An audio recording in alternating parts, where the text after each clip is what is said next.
Magandang araw po sa atin lahat para po sa ating Bible knowledge of the day.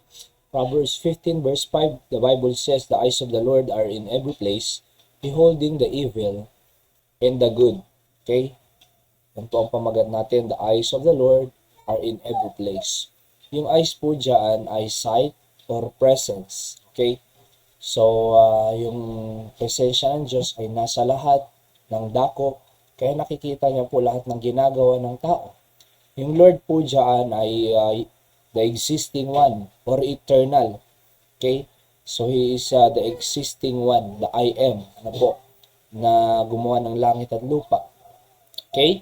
At yung beholding naman po dyan ay watching or observing. Tinitignan niya at ino-observe niya kung anong ginagawa ng mga tao.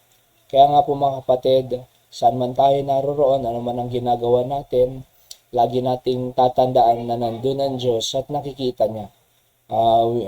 Pinapanood niya, nakikita niya, inoobserbahan niya kung ano ang ginagawa ng tao, whether it be good or evil.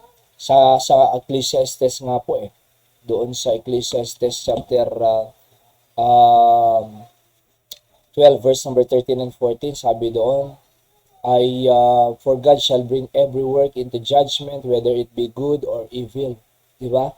So, balang araw, darating po tayo sa judgment ng ating Panginoon at haharap po tayo sa Kanya. Kaya pinakamaganda po ay gawin po natin tama ang ating mga ginagawa sa buhay. Okay? Tingnan niyo po ito. Let us hear the conclusion of the whole matter. Fear God and keep His commandments, for this is the whole duty of men.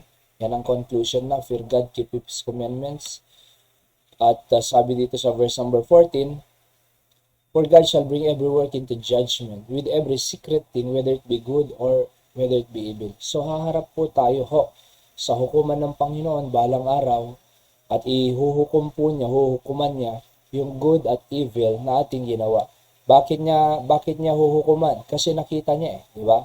So, beholding the evil and the good, mga kapatid. Okay? Sa ating pong principles of the day, if no one is looking at you, remember, God is looking at you. So, hindi ka man nakikita ng tao, pero nakikita ka ng Diyos. Kung mali ang ginagawa mo, kung kasalanan ang ginagawa mo, kung may ginagawa kang kalokohan, God is not mocked. Whatsoever a man soweth, that he also reap. Number 2, if God is looking at you, then do what is pleasing unto Him.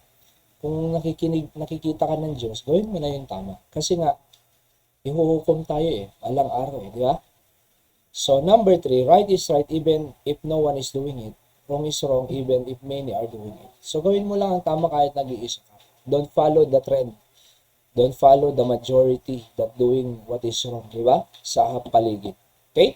So, yan po ang ating Bible knowledge of the day. God bless you.